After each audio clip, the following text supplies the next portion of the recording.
Welcome back to the show, where we share insights into physical and mental well-being nature's way.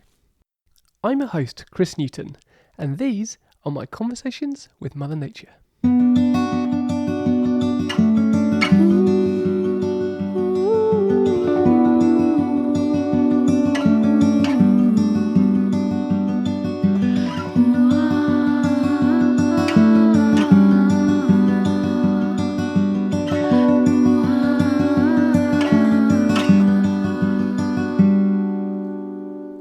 Over the past couple of episodes, we've learnt from Mother Nature 5 simple guidelines for health, plus the governing rule of playful curiosity that we should apply to them. It's now time to dig a little deeper though. Over the coming weeks, we're going to expand upon each of these 5 guidelines. This week, we're going to tackle Guideline 1, live slowly and sleep deeply. As I hope you'll find out, this is a true foundation of well-being, and like most things in nature, goes much deeper than first impressions might suggest. So, without further ado, let's open up the floor to Mother Nature for another fascinating conversation. Welcome back to the show, Mother Nature. I'm really looking forward to this conversation that we're going to have today. It's nice to be back, Chris. So over the last couple of weeks, you've kindly shared with us your 5 guidelines for well-being. Each of them make a lot of sense on the surface, but I get the impression that they go much deeper than our first impressions. Over the coming weeks, I'd like to dig a little deeper into each of these topics so the listeners and I can understand them better. Absolutely, Chris. Where would you like to start? Well, why don't we start at the beginning with Guideline 1, live slowly and sleep deeply. Now, I think I understand what you mean by sleep deeply, so maybe we'll discuss that in shortly. But live slowly, what do you mean by that? That's a great place to start, Chris. Let me ask you, what does living slowly mean to you? Well, I'll be honest with you, I'm not sure. Life is so fast-paced, but I'm not entirely sure why. If I speak of myself and my family, days, they just seem to be zooming by faster and faster. We get up, we feed our daughter and take her to school, go straight to work and then grind all day, get home, cook dinner, have some family time, put our daughter then to bed, tidy up the mess that we created in the house, and then go to bed ourselves. The next day, my wife and I just seem to do the same rinse and repeat process again. So I guess I measure fast pace by how busy I am. Well, that's one way to look at it. Why do I get the feeling that you're going to make me see things differently though? Well, what you describe here is your long to-do list. And everybody has a long to-do list, don't they? Sure, I guess I do. So I'd argue that you can live that to-do list at a fast pace or a slow one. Okay, so you're saying that to live slowly, you don't actually have to have less to do.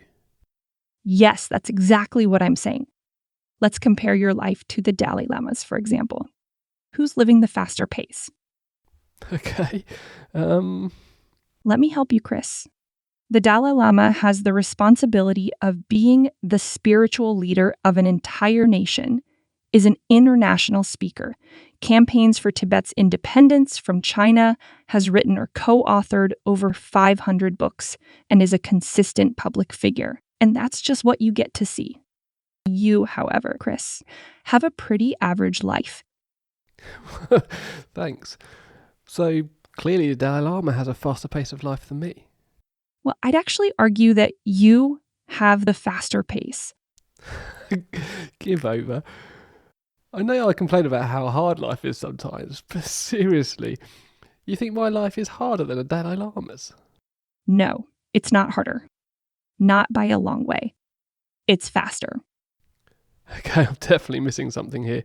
You're going to have to get to the punchline for me. Okay, here it is then. Life is only as fast-paced as your mind is. Life is only as fast-paced as your mind is. Are you saying that the Dalai Lama is physically far busier than me, but my mind is far busier than his? And that's what makes for my fast-paced life? Well done, Chris. Let me explain this so we're completely clear. Everyone is busy. There is nothing unique to you there. Some people are so busy, it's almost unimaginable how they achieve so much. like the Dalai Lama. So I do not measure the speed at which you live life by the length of your to-do lists. I measure it by how fast your mind is running. The less time your mind has to rest, the faster you will perceive your life to be. Oh, wow. So the first part of your guideline, live slowly, doesn't actually mean cancelling your commitments or finding a less demanding career or dreaming of retirement. It's actually about slowing your mind down. Maybe we can even embrace how physically busy we are if you're not filling every waking moment with overthinking. Yes, exactly. To live slowly means to embrace life with all its busyness, whilst allowing your mind to remain peaceful. Okay, cool. Do you have any suggestions about how we might practice slowing our minds down? Well, there are as many ways to slow the mind as there are minds on this planet, by which I mean what helps to slow the mind is slightly different for everyone. But here are a few general ideas that apply to all of you. Take a moment to focus on your breath, breathing lightly and slowly, as if making it imperceptibly quiet for a few rounds can slow your nervous system down enough to calm the mind. Option 2 is to open up to your peripheral vision. The faster your mind, the more tunneled your vision becomes. Widening that vision so you can pay attention to the very periphery of it can help your mind slow down. Another option is to come visit me and let me calm your mind. Spending time in nature allows me to calm your mind for you. I can help even if your access to nature is only a city park, a small garden, or even a potted plant on a desk. That's honestly all it takes if you pay attention, I promise. I'll personally help your mind slow down if you spend 20 minutes or more with me. Obviously, the more immersed you are, the easier it is for me to do my work. However, rather than any prescription for slowing the mind, remember the governing rule. Just approach living slowly with playful curiosity. Try to experiment with noticing when your mind is running fast. Then play with any ideas that come to mind that you think might slow it down. Some of your ideas will work, some won't. And that's okay. Just be curious. Keep the ideas that help, and bin the ones that don't. These are such simple ideas, Mother Nature. Thank you. I noticed, though, that you didn't mention meditation here. Why is that?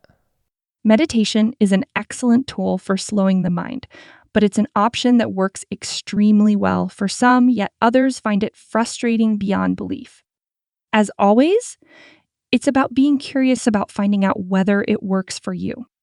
The suggestions I've given, especially breathing lightly and opening your peripheral vision, actually lay the foundation for meditation in many ways.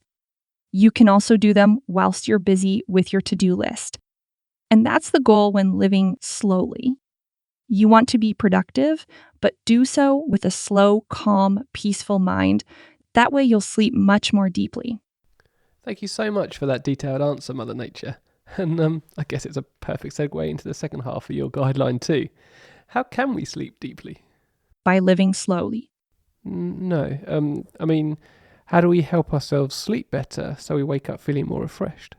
And I mean, in order to sleep deeply, you should try to live more slowly.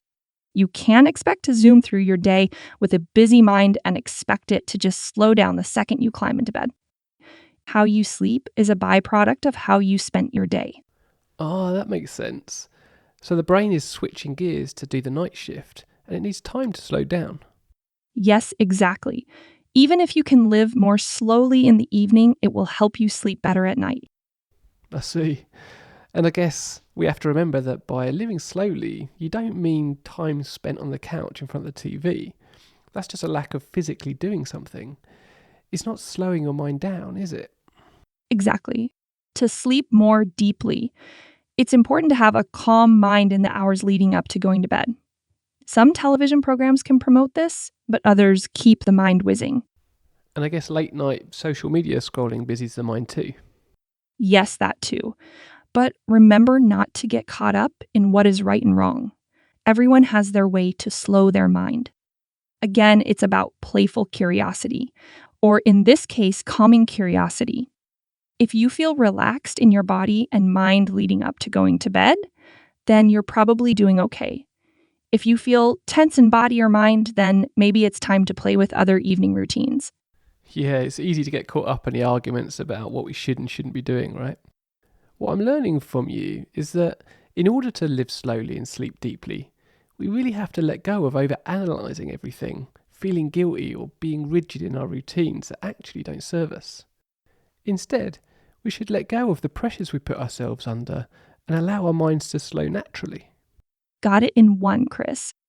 Thanks. Okay, seeing as I'm doing so well, let's see if I can summarise what I've learnt today. Great idea. Let's see what you've got. The first rule in Mother Nature's formula is to live slowly and sleep deeply. Living slowly doesn't mean having nothing to do though. Sure, it helps not to be too busy, but having little to do promotes idleness, and idleness doesn't provide a very productive or interesting life. You can be extremely busy and productive, yet live slowly, like the Dalai Lama does.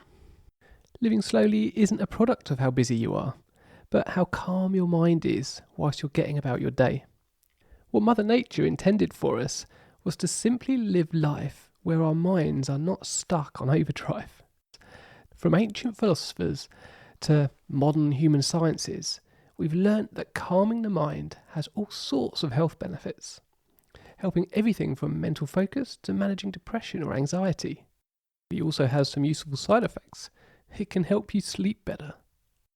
We can't expect the mind to simply switch gears the minute we climb into bed.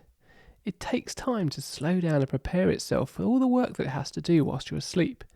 You can significantly help it do that by slowing down during the day.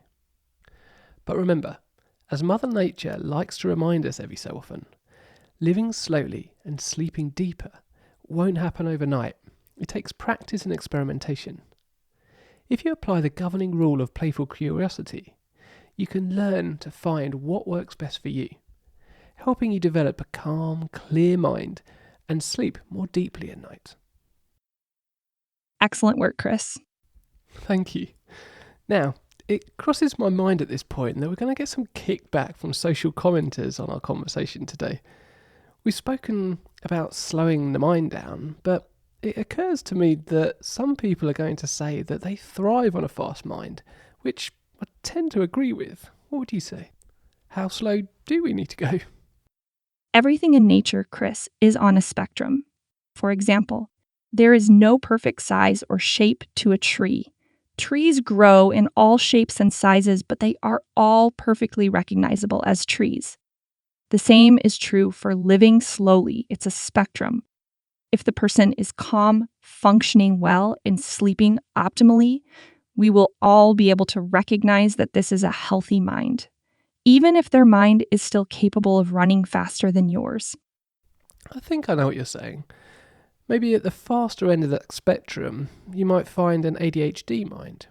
If they slow down a bit, often with medication, their mind becomes clearer and sharper and they tend to sleep better too. But slow for them is equivalent to my mind in serious danger of meltdown. I doubt my mind has ever worked that fast. I'm closer to the other end of the spectrum, I'd say, super laid back. So living slowly is about taking just enough cognitive load off the mind for optimal functioning. Exactly. Everyone lives at the speed of their nature. Brilliant. I love that. Everyone lives at the speed of their nature. That's one to remember. Thank you for your guidance today, Mother Nature. You've helped me reframe what a fast-paced life really means. I can assure you I'll be taking steps to live more slowly and sleep more deeply from now on. Thank you. You are very welcome, Chris. Thank you for having me on your show today. So there you have it. The first of our 5 guidelines is simple yet profound. Being busy and having lots on your to-do list is normal for all of us.